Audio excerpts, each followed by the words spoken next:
Assalamualaikum warahmatullahi wabarakatuh. Salam sejahtera untuk kita semua. Perkenalkan, nama saya Arina Rubiasi. Saya adalah dosen ilmu perpustakaan pada Fakultas Ilmu Sosial, Ilmu Hukum, dan Ilmu Politik dari Universitas Terbuka.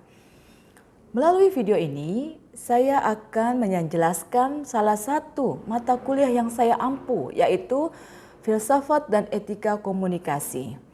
Penjelasan mata kuliah ini ditujukan untuk pelaksanaan Tridharma perguruan tinggi dalam bidang pengajaran. Kemudian dalam video kali ini saya menggunakan metode DIA, yaitu Delivery, Interaction, dan Assessment. Di delivery, bagaimana saya menyampaikan materi pengajaran pada saat pembelajaran. Kemudian interaction, yaitu interaksi. Di saat bagaimana saya melakukan interaksi dengan mahasiswa, kemudian antara mahasiswa dengan mahasiswa. Assessment di sini ialah bagaimana saya melakukan penilaian kepada para mahasiswa. Sebelum masuk ke bagian delivery, perkenalkan saya untuk menyampaikan deskripsi mata kuliah Filsafat dan Etika Komunikasi. Di Universitas Terbuka, mata kuliah Filsafat dan Etika Komunikasi diberi kode dengan Eskom 4323 dengan bobot 3 SKS. Mata kuliah ini memiliki capaian pembelajaran. Pada capaian pembelajaran ini dimaksudkan setelah mahasiswa mempelajari mata kuliah ini, mahasiswa dapat memahami posisi penting filsafat dan etika komunikasi. Kemudian, serta dalam mendalami studi komunikasi, sehingga mahasiswa mampu menganalisis komunikasi dari sudut pandang ontologi, epistemologi, dan aksiologi. Kemudian mata kuliah ini mencakup unsur-unsur, yaitu ada 9 unsur dalam mata kuliah ini. Dengan menitik beratkan kepada yang pertama, yaitu konsep-konsep pemikiran tentang filsafat. Yang kedua, filsafat komunikasi sebagai kajian awal. Kemudian yang ketiga ialah konsep etika komunikasi. Yang keempat, hakikat komunikasi bagi kehidupan manusia. Kemudian yang kelima ialah pemikiran filosofis. Yang keenam, ideal komunikasi, di mana sistem autorism, sistem libertinism, kemudian sistem komunis, konsep tanggung jawab sosial, dan konsep lainnya. Yang ketujuh ialah ideal komunikasi dalam naungan filosofis akan nilai-nilai empirisnya, yaitu etika moral, kemudian hak-hak berkomunikasi, hakikat kehadiran produk berpikir. Kedelapan ialah filsafat komunikasi dalam makrokosmos, yaitu etnis kultur, hakikat, dan orientasi pola pikir etnik kultur, sistem nilai, jalinan komunikasi dengan dalam problem kultural. Yang kesembilan ia replika filsafat komunikasi, homopoli, heteropoli, karakteristik monomorfik, poliformik, hakikat simbol-simbol komunikasi. Setelah menyelesaikan mata kuliah ini, kemudian kita mengharapkan agar mahasiswa memiliki bekal kompetensi yang relevan dengan dunia industri atau dunia kerja. Kemudian kita harapkan juga teman-teman pada saat terjun ke lapangan atau terjun ke dunia kerja, teman-teman akan bisa lebih mengetahui tentang makna-makna komunikasi yang dikaitkan dengan filsafat-filsafat atau menerapkan filsafat-filsafat komunikasi ke dalam dunia kerja. Pada bagian delivery atau penyampaian materi, pembelajaran saya mengacu pada kurikulum, baik itu kurikulum nasional ataupun kurikulum yang telah diturunkan di tingkat perguruan tinggi atau program studi. Dengan kata lain, saya mengacu pada capaian pembelajaran lulusan yang dibebankan pada mata kuliah Lalu saya juga mengacu pada CPMK yang diturunkan pada program studi. Pada mata kuliah ini, CPMK dibagi ke dalam subbagian. Kemudian CPMK yang harus delivery kepada mahasiswa ke dalam 14 sesi. Nah, di universitas terbuka, materi atau bahan ajar yang diberikan kepada mahasiswa ada dalam beberapa bentuk materi pokok, yaitu buku materi pokok yang pada dasarnya terdiri dari beberapa modul di dalamnya. Mata kuliah ini memiliki 9 modul. Nah, di dalam 9 modul ini di dalamnya terdapat ada kajian teori, kemudian case studies, kemudian contoh percakapan di berbagai konteks, kemudian soal latihan dan juga terdapat soal-soal untuk tes formatif. Buku materi pokok ini dikembangkan oleh beberapa pakar yang berasal dari dosen universitas terbuka ataupun dosen perguruan tinggi lain yang menjadi mitra UT. Kemudian selain buku materi pokok, para dosen juga membekali mahasiswanya dengan berbagai bahan ajar pendamping, yaitu baik bahan ajar cetak maupun bahan ajar non-cetak yang relevan dengan mata kuliah ini. Dari beberapa bahan ajar ada beberapa bahan ajar yang dilengkapi dengan video, kemudian dilengkapi juga dengan beberapa pembelajaran yang lainnya. Kemudian pada pembelajaran atau pada bagian interaksi, yaitu pengelolaan interaksi antara dosen dengan mahasiswa dan mahasiswa dengan mahasiswa, saya menjelaskan ke dalam 2 bagian. Yang pertama ialah interaksi secara sinkronus. Kemudian yang kedua ialah interaksi secara asinkronus. Kemudian saya juga memanfaatkan teknologi yang disediakan oleh universitas terbuka, yaitu melalui Learning Management System berbasis Moodle. Nah, pada Moodle ini terdapat forum diskusi. Kemudian di dalam forum diskusi itu saya juga sebagai dosen pertama-tama memberikan atau sebuah pertanyaan kepada para mahasiswa. Gunanya kita memberikan pertanyaan pada di awal kepada mahasiswa yaitu untuk menstimuli respon dari mahasiswa. Apakah mahasiswa itu pada saat kita melakukan pengajaran dia sudah membaca modul yang sudah kita berikan atau yang sudah mereka beli di toko buku online universitas terbuka. Kemudian saya dan mahasiswa serta mahasiswa dengan mahasiswa juga dapat berinteraksi dalam beberapa minggu, yaitu yang kita bagi dalam beberapa sesi atau yang disebut dengan inisiasi. Kemudian di dalam bentuk model juga ada beberapa feature, yaitu feature itu ialah ada feature pesan. Nah, di dalam feature pesan ini mahasiswa bisa mengirimkan pesan kepada saya sebagai dosennya ataupun mahasiswa juga bisa mengirimkan pesan kepada mahasiswa yang lainnya. Kemudian interaksi. Nah, interaksi secara sinkronus. Nah, saya juga memanfaatkan teknologi yang disediakan oleh Universitas Terbuka, yaitu melalui teknologi Microsoft Teams. Nah, teknologi yang Microsoft Teams ini merupakan teknologi yang merupakan teleconference. Kemudian setelah itu, proses manajemen interaksi yang saya lakukan adalah interaksi yang berpusat pada para mahasiswa. Nah, di mana menurut pendekatan student centered learning, proses pembelajaran kasus berpusat pada mahasiswa.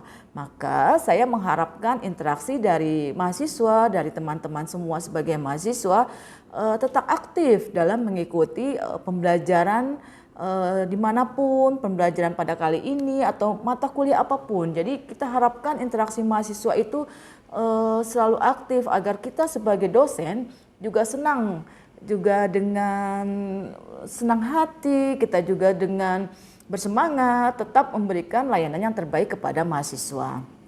Kemudian di dalam maka dari porsi interaksi ini kita akan melihat kontribusi terbesar mahasiswa mana saja yang interaksinya itu baik atau tinggi. Kemudian mahasiswa mana saja yang interaksinya itu rendah atau jarang. Nah, kemudian yang pada bagian asesmen sesuai dengan RPS yang telah diberikan oleh program studi, maka saya berikan penilaian kepada mahasiswa berdasarkan keaktifan mahasiswa. Keaktifan para mahasiswa pada saat proses pembelajaran, baik sinkronus maupun asinkronus. Kemudian pengumpulan tugas mahasiswa. Nah, di dalam perkuliahan atau tutorial di UT, perkumpulan tugas mahasiswa itu dibagi ada dalam 3 sesi, yaitu pada 3 pertemuan, yaitu pada pertemuan ketiga, kelima, dan ketujuh. Di mana pada pertemuan ketiga mahasiswa harus mengerjakan tugas dan mengumpulkannya. Itu ialah untuk tugas 1 pada pertemuan ketiga. Kemudian tugas 2 itu dikerjakan dan dikumpulkan di pertemuan kelima. Kemudian pada pertemuan ketujuh mahasiswa juga harus mengerjakan tugas ketiga. Kemudian pengumpulan jawaban akhir semester. Nah, nanti nilai-nilai dari sini semuanya saling berkontribusi untuk menghasilkan nilai akhir. Jadi saat mahasiswa itu perkuliahan, keaktifannya juga dinilai, kemudian ada nilai partisipasi, ada nilai diskusi, ditambah lagi dengan nilai tugas yang terdiri dari tugas 3, yaitu tugas 1, tugas 2, tugas 3, kemudian yang terakhir ialah mahasiswa mengerjakan ujian akhir semester. Nah, rangkaian-rangkaian penilaian ini nantinya akan menghasilkan nilai mahasiswa pada satu mata kuliah dan pada saat 1 semester yang dia ambil. Misalkan mata kuliah saat ini ialah mata kuliah filsafat dan etika komunikasi, berarti semua rangkaian-rangkaian tersebut harus teman-teman jalankan. Bukan hanya pada mata kuliah etika dan filsafat komunikasi, tetapi berlaku untuk semua mata kuliah yang lain. Untuk itu, marilah kita lanjut ke video pembelajaran yang akan saya berikan. Assalamualaikum warahmatullahi wabarakatuh. Selamat siang teman-teman semua. Ibu. Terima kasih, selalu senang bertemu dengan teman-teman. Senang rasanya berjumpa kembali pada pembelajaran filsafat dan etika komunikasi. Nah, pada sesi ini kita akan membahas mengenai hakikat komunikasi bagi kehidupan manusia. Untuk itu saya akan share dulu PowerPoint-nya. Semoga PowerPoint-nya ini bisa terlihat dan kita sama-sama menyimak ya teman-teman. Baik,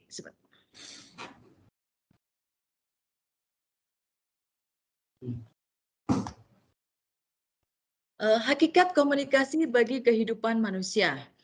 Nah, pendahuluannya komunikasi merupakan alat yang menghubungkan manusia dengan dunia luar. Nah, kemudian dalam modul hakikat komunikasi bagi kehidupan manusia itu ada 3 modul subpokok bahasan di dalamnya. Yang pertama, manusia sebagai pelaku komunikasi, kemudian kegunaan komunikasi bagi kehidupan manusia, dan komunikasi untuk aktualisasi diri. Nah, kegiatan belajar 1 yaitu mengenai manusia sebagai pelaku komunikasi. Apa saja nih kira-kira yang harus kita ketahui sebagai manusia sebagai pelaku komunikasi. Nah, jadi di sini komunikasi merupakan suatu proses penyampaian pesan yang dilakukan oleh para pelaku komunikasi, yaitu komunikator dan penerima pesan. Jadi untuk mengetahui manusia sebagai pelaku komunikasi, pertama-tama kita harus mengetahui terlebih dahulu nih pengertian dari komunikasi itu sendiri. Kemudian proses komunikasinya. Nah, proses komunikasi ialah proses komunikasi yang terjadi pada seseorang yang berlangsung secara mekanistik dan psikologistik. Nah, kemudian konsep manusia. Nah, jadi di dalam ini kemudian ada konsep manusia. Nah, jadi menurut Kamus Besar Bahasa Indonesia, manusia berarti makhluk yang berakar budi. Nah, terdapat 3 jenis makhluk di dalam alam ini. Yang pertama manusia, kemudian hewan dan tumbuhan. Nah, ketiga-tiganya ini kita selalu melakukan komunikasi, tetapi dengan cara yang berbeda-beda. Nah, kemudian kita bahas lagi paham-paham mengenai manusia. Nah, jadi ada beberapa paham nih mengenai manusia, antara lain paham materialisme. Nah, jadi apa sih yang dimaksud dengan paham materialisme? Jadi paham ini berpendapat bahwa pada prinsipnya manusia hanyalah materi atau benda belaka, walaupun ada kelebihannya dibandingkan benda-benda yang lainnya. Nah, jadi dalam paham materialisme kita harus ketahui dulu, jadi paham ini memandang kalau kita ini sebagai benda atau materi. Jadi, tapi kita juga memiliki kelebihan dibandingkan benda-benda yang lainnya. Kemudian paham idealisme. Nah, paham idealisme ini memandang bahwa manusia itu ada karena dia berpikir, kemudian memiliki ide dan dia sadar akan dirinya sendiri. Nah, jadi seperti yang sekarang nih kita lakukan. Kenapa kita melakukan perkuliahan? Karena kita berpikir kalau kita tidak belajar, kita tidak akan pintar.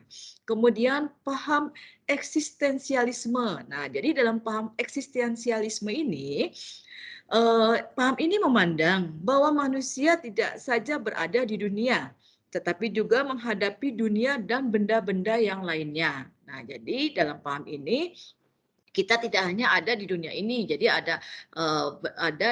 harus bisa menghadapi dunia-dunia yang lainnya. Nah, jadi dalam paham ini juga dibagi menjadi 4. Jadi ada homo volens, di mana manusia berkeinginan. Nah, jadi sebagai manusia kita kan selalu mempunyai keinginan ya. Jadi keinginan manusia yang satu dengan yang lainnya itu pasti berbeda. Nah, jadi kalau bisa saya tanya nih, keinginan dari Mas Akbar itu apa kira-kira? Mas Akbar masih bersama kita, Mas Akbar? Halo? Iya Bu, suara putus-putus Bu. Oke, mungkin jaringannya. Mungkin kita bisa ke Mbak Windy. Mbak Windy, saya ingin tahu dong, Mbak Windy kan mempunyai keinginan nih. Jadi keinginan Mbak Windy ini apa nih kira-kira? Keinginan Mbak Windy. Jadi kita langsung bisa belajar atau bisa paham. Jadi yang dimaksud dengan homo volens itu yang seperti apa? Jadi Mbak Windy, halo Mbak Windy. Halo? Ya, halo Bu. Homo volens atau manusia mempunyai keinginan. Jadi keinginan Mbak Windy ini keinginannya apa nih? Kalau boleh kita tahu semua ya teman-teman ya. Wah, kalau keinginan banyak ya Bu, tapi untuk jangka pendek sih saya ingin cepat-cepat lulus Bu dari UT. Amin. Semoga untuk keinginan seperti itu. Nanti jadi teman-teman, jadi misalkan saya nih keinginan saya ingin apa? Jadi kalau keinginan saya ini saya ingin agar mahasiswa yang saya ajar itu memahami materi yang saya sampaikan. Kemudian Homo sapiens. Homo sapiens ini ialah manusia sebagai makhluk yang aktif dan mengorganisasikan dan mengolah stimuli yang diterimanya. Jadi sebagai manusia kita kadang-kadang kan selalu ingin aktif berorganisasi, kemudian kita pasti bisa mengolah stimuli yang kita terima. Kemudian yang ketiga, Homo mechanicus ialah manusia itu digerakkan oleh lingkungannya. Nah, jadi seperti saat kita belajar atau kita berada di dunia bekerja, jadi kita pasti bergerak sesuai dengan lingkungannya, mengikuti ritmenya, masuk jam 8, kemudian juga istirahat jam 12, kemudian masuk lagi jam 1, kemudian nanti pulangnya jam 5, jadi seperti itu. Nah, jadi kalau misalkan dikaitkan dengan mahasiswa, kalau misalkan manusia digerakkan oleh lingkungannya, jadi seperti teman-teman nih, teman-teman kan sebagai mahasiswa, jadi lingkungannya nih harus lingkungan yang belajar. Jadi udah jam segini, jadi saatnya kita untuk ikut tutorial atau ikut kelas untuk belajar dengan mata kuliah yang teman-teman ambil di semester ini. Kemudian Homo ludens ialah manusia senang bermain. Nah, jadi tidak bisa dipungkiri kenapa sih terkadang kita senang bermain, karena memang manusia itu memang senang bermain. Mungkin ada teman-teman yang lain untuk ngasih contoh, bisa kita tanya dengan Mbak Natali. Halo Mbak Natali, kira-kira contohnya nih dari Homo mechanicus seperti apa menurut Mbak Natali? Manusia itu digerakkan oleh lingkungan. Gini kali ya Bu ya, kalau kita bertemu lingkungan yang baik, kita bisa jadi orang yang baik. Tapi kalau mungkin kita ketemu nih teman yang nakal, terus kita mudah tergoda jadinya ikutan nakal, gitu nggak Bu? Ya, bisa seperti itu. Jadi lingkungan yang menciptakan kita, atau kita bisa berubah di mana kita berada, kita bisa berubah di mana tergantung lingkungan kita. Jadi kalau misalkan lingkungannya buruk, secara tidak langsung nanti lama kelamaan kita akan terinfluence, kita akan berpengaruh menjadi istilahnya ke arah-arah yang buruk. Tapi mudah-mudahan teman-teman di sini saya lihat rajin-rajin ya, karena masuknya tepat waktu, kemudian di sela-sela kesibukannya walaupun semuanya rata-rata bekerja, tetap selalu aktif, selalu hadir setiap sesinya. Kita lanjut. Nah, kemudian di kegiatan belajar 2 yaitu mengenai kegunaan komunikasi bagi kehidupan manusia. Kita lihat di sini kegunaan komunikasi bagi kehidupan manusia apa saja ya. Nah, yang pertama adanya interaksi. Nah, komunikasi merupakan cara untuk berinteraksi, menjalin hubungan dan kerjasama, serta cara untuk berbagi dan bertukar ide, gagasan, dan pikiran. Nah, jadi kenapa kita terkadang kita suka bertukar ide, gagasan, dan pikiran itu secara tidak langsung berarti teman-teman sudah melakukan komunikasi. Nah, menurut Rudolf Verdeber, dua fungsi komunikasi yaitu satu fungsi sosial, yang kedua ialah fungsi pengambilan keputusan. Nah, jadi ada fungsi sosial. Nah, jadi di mana kalau fungsi sosial itu tidak bisa dipungkiri kalau manusia memang ialah makhluk sosial. Jadi kita memang harus bersosialisasi dengan teman yang lainnya, kita harus bisa bergaul dengan siapa saja, dan fungsi pengambilan keputusan juga sama. Jadi pada saat ini misalkan teman-teman walaupun sudah bekerja, teman-teman juga melakukan istilahnya pengambilan keputusan, yaitu saya ingin mempunyai jenjang karir yang lebih baik. Jadi teman-teman itu mengambil keputusan untuk melanjutkan kuliah. Nah, itu secara tidak langsung nanti jika kuliahnya itu cepat lulus, teman-teman secara otomatis karirnya akan meningkat atau akan duduk di posisi yang lebih baik, istilahnya bisa di top manajemennya. Nah, kemudian bentuk interaksi antar pihak-pihak yang berkomunikasi itu ada 3. Yang pertama individu dengan individu. Jadi ada beberapa bentuk-bentuk interaksi nih, misalkan individu dengan individu, berarti kan ini antara satu atau dengan 2 orang atau beberapa. Kemudian antar kelompok. Nah, kalau antar kelompok contohnya misalkan teman-teman semua bergabung di suatu komunitas. Nah, misalkan mau komunitas belajar atau komunitas sains. Nah, bisa nih. Jadi interaksi antar kelompok. Nah, kemudian individu dengan kelompok. Nah, individu dengan kelompok jadi yang teman-teman bergabung di komunitas sains. Kemudian untuk yang antar kelompok, jadi ada yang di satu di kelompok sains, kemudian ada lagi satu di kelompok eksak. Nah, jadi walaupun teman-teman ini interaksinya di kelompok berbeda-beda, teman-teman masih bisa istilahnya mempunyai satu tujuan yang sama, yaitu mempunyai istilahnya teman-teman ingin mendapatkan goal yang terbaik. Mungkin bisa kita tanya dengan Mas Kim ya. Mas Kim boleh kasih contoh untuk salah satu interaksi dengan pihak-pihak komunikasi? Halo? Halo? Mohon maaf sebelumnya ya Bu. Ya, baik. Boleh. Ini saya kebetulan habis ada acara itu, jadi agak begadang. Maaf ya Bu ya. Siap. Tadi apa Bu yang Ibu minta contoh Bu? Bentuk interaksi antara pihak-pihak yang berkomunikasi, misalkan contohnya satu individu dengan individu, teman kedua yang kedua dengan antar kelompok dan individu dengan kelompok. Bisa dikasih salah satu contohnya Mas Pak Mustaqim atau ketiga-tiganya supaya kita sharing dan teman-teman lebih paham. Baik, iya, untuk komunikasi individu itu seperti kayak layaknya kita ngobrol aja, kayak misalnya kayak ya saya sama istri saya gitu Bu. Nah saya ngobrol, nah itu kayak gitu kali ya. Kemudian kalau yang antar kelompok Bu, misalnya komunikasi antar kelompok saat misalnya kayak main kuis atau main game gitu, atau lomba gitu ya Bu ya.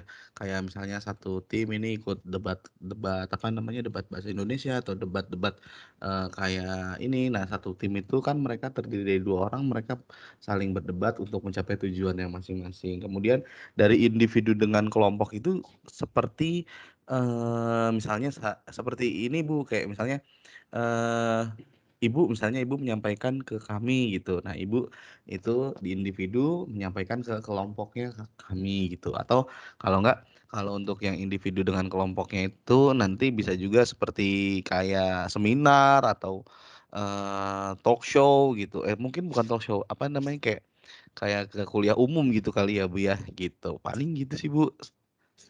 Oke, terima Terima kasih Pak kasih. Mustaqim. Sama-sama Pak Mustaqim, begitu ya teman-teman ya.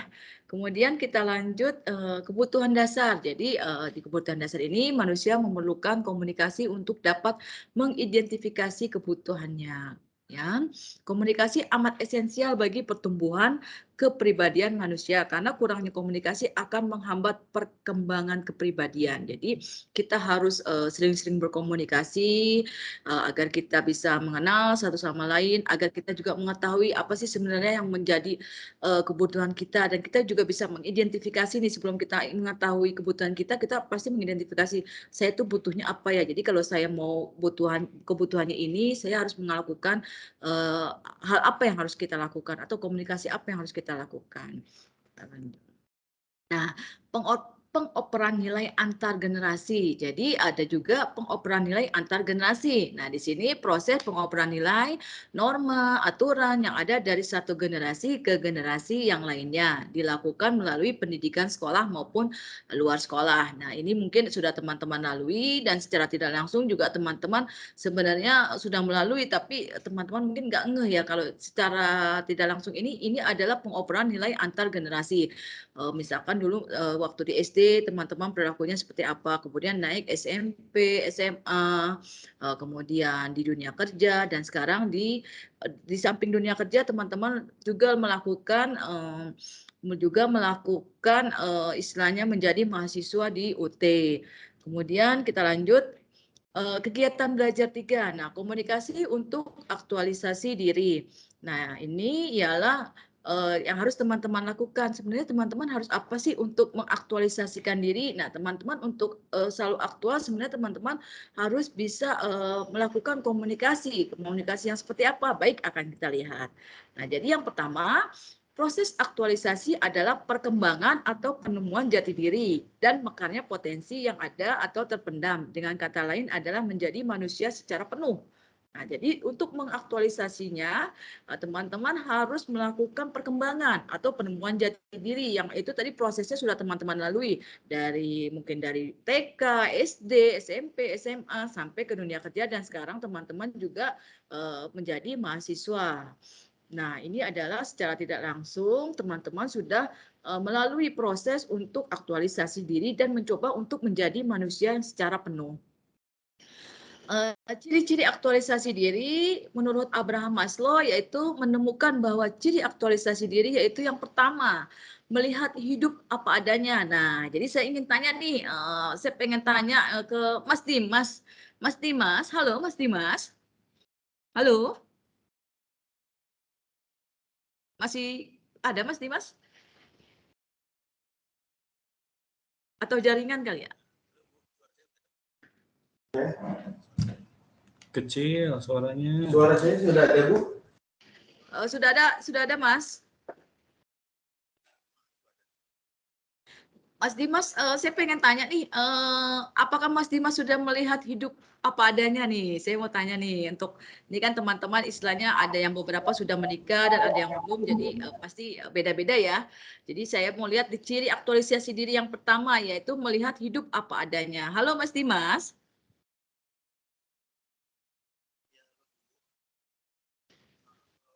Mungkin Mas Akbar kali ya, kalau Mas Dimas itu masih terkendala dengan jaringan.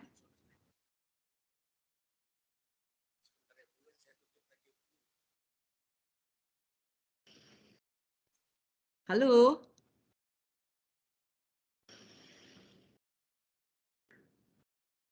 Halo. Belum ada Mas Dimas. Suaranya aja juga nggak apa-apa, Mas. Kalau videonya agak susah. Nah. Oke, ada Bu suaranya? Ada Mas. Oh iya, maaf ya Bu ya. Gadgetnya.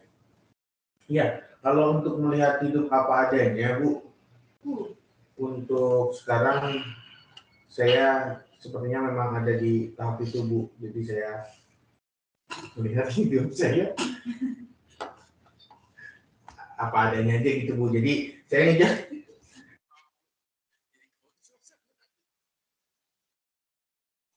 Halo? Jaringan atau apa ya? Kok saya jadi hilangan ya? Atau ada teman yang lainnya yang bisa membantu? Mungkin masih dengan Pak Mustaqim atau Mbak Windy atau Mbak Natali?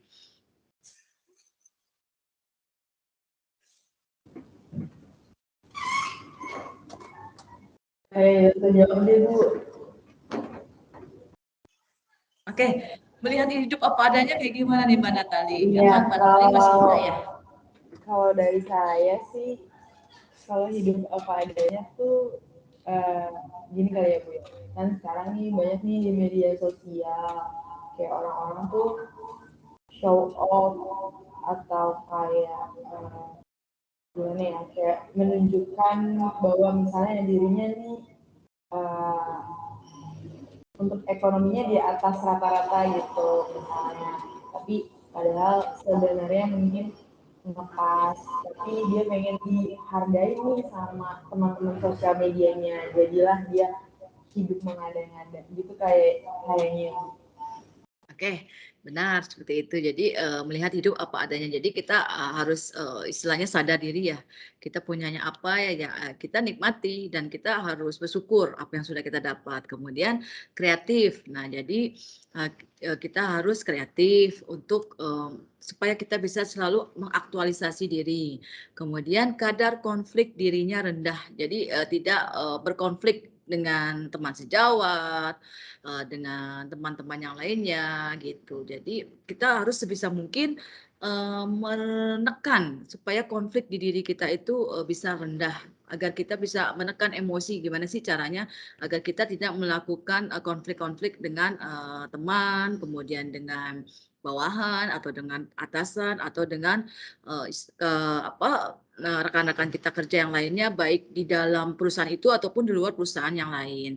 Nah, kemudian yang keempat ialah memiliki kepribadian lebih harmonis. Nah, kayaknya kalau kepribadian lebih harmonis terlihat ya tadi kayaknya dari teman-teman nih kayaknya kehidupan kepribadiannya lebih harmonis nih, kayaknya muka-mukanya kayaknya muka-muka harmonis dan melankolis nih, kayaknya teman-teman nih kayak perlu ciri-ciri harmonis itu udah terdapat di teman-teman semua. Kemudian mampu menghargai orang lain dan dirinya. Nah, ini perlu sekali. Kenapa kita harus menghargai orang lain dan diri kita sendiri? Jadi, gimana sih kita maunya diperlakukan baik oleh orang lain? Berarti kita harus memperlakukan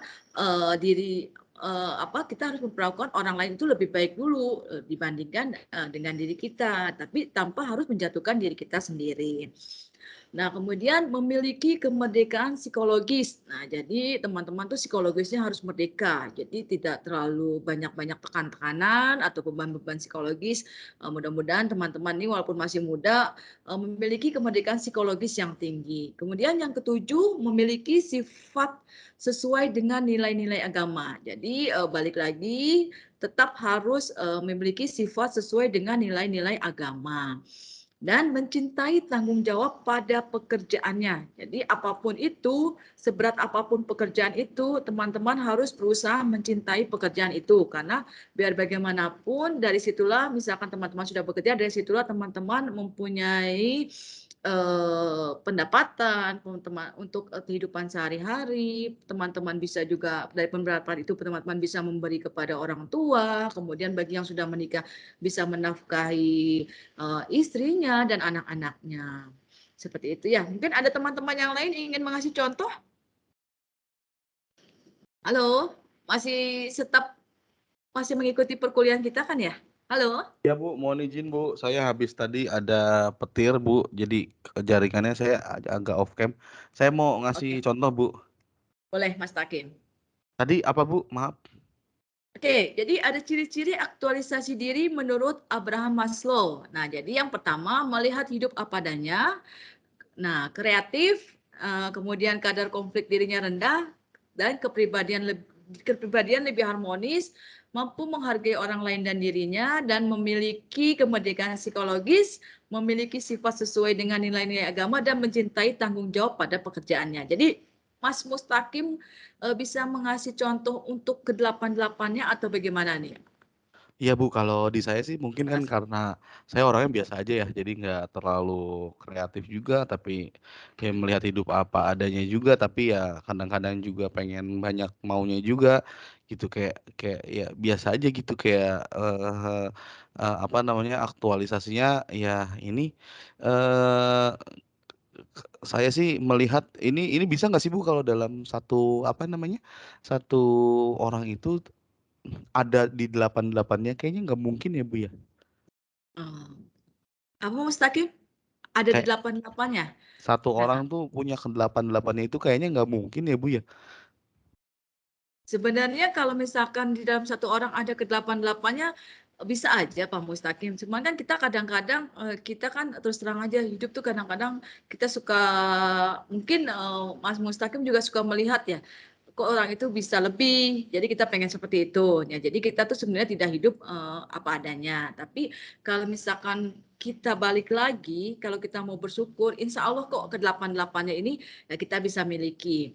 Tapi balik lagi, tapi kita harus benar-benar melakukan aktualisasi diri ini tanpa harus istilahnya apa ya, merendahkan, bukan merendahkan yang lain, tapi tidak harus saling sikut menyikut. Jadi benar-benar pure, lurus. Ya udah, Bismillah, hidup seperti apa sih yang kita ingin jalankan. Nah, tapi dengan kita belajar filsafat seperti ini kan kita lebih tahu. Jadi secara tidak langsung apa yang mungkin teman-teman sudah pernah mengalaminya. Jadi secara tidak langsung teman-teman tahu, oh ternyata tuh yang saya selalu bersyukur, terus hidup apa adanya, ternyata itu adalah salah satu ciri dari aktualisasi diri yang dituliskan oleh Abraham Maslow. Nah, itulah gunanya kita belajar filsafat dan etika komunikasi. Nah, karena ini dikaitkan dengan istilahnya materi yang kita pelajari. Seperti itu, Pak Mustaqim. Ada lagi? Terima kasih. Terima kasih Bu Arina. Sama-sama.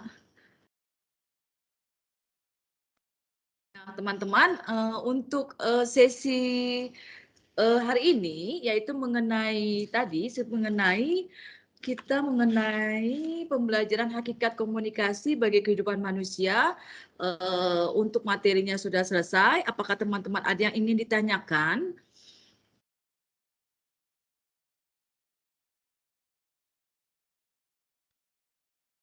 Saya share stop screen dulu ya. Apakah ada yang ditanyakan, Mbak Windy, Mas Dimas, Mas Akbar, Pak Mustaqim? Oke, kalau tidak ada yang ditanyakan, jangan lupa nih teman-teman. Halo, Pak Mustaqim, jangan lupa. Aman Bu, semuanya jelas. Terima kasih ya Bu. Makasih Maaf dia. tadi terpotong. Oke, jangan lupa pokoknya setiap tugas itu tolong dibuat ya, karena kita tuh di Universitas Terbuka itu terdiri dari ada 3 tugas di sesi ketiga atau inisiasi 3, kelima dan ketujuh. Nah itu tugas 1, tugas 2 dan tugas 3. Jadi di samping keaktifan teman-teman pada saat pembelajaran, kemudian nanti ada penilaian juga nih dari diskusinya, kemudian ada partisipasinya juga, ada nilai partisipan dan kemudian nilai tugas itu digabung, kemudian yang di akhir ialah nilai ujian akhir semester. Nah itu nantinya ialah merupakan semuanya dikombin melalui nanti ada penilaiannya, kemudian nanti teman-teman langsung mendapatkan nilai akhir pada saat pengumuman di setiap semesternya. Ya, tetap semangat ya teman-teman ya. Jangan lupa tugas-tugasnya tetap dikerjakan dan diuploadnya jangan telat ya. Kalau diuploadnya telat, kita takutnya nanti ada terkendala jaringan, nanti teman-teman tidak bisa mengupload karena nanti sistemnya, aplikasinya sudah langsung ditutup. Itu aja. Sebelum itu kita foto bersama dulu kali ya. Kita untuk supaya kita buat dokumentasi. Siapa yang membantu dengan Pak Mustaqim ya? Mungkin Mas Dimas masih terkendala karena jaringan rumahnya agak di gunung ya, jadi nggak apa-apa ada suaranya aja. Kita foto bersama. Oke, 1, 2, 3. Oke, terima kasih. Cukup sekian dari saya. Wabillahi taufiq wal hidayah. Wassalamualaikum warahmatullahi wabarakatuh. Kemudian sampai jumpa di Waalaikumsalam materi dan warahmatullahi diskusi wabarakatuh. berikutnya. Sama-sama, terima kasih. Terima kasih Bu. Terima kasih, Bu Arin. Sehat selalu Bu Arin. Sama-sama. Izin lift ya Bu. Mohon izin lift Bu. Izin. Kalau sana dari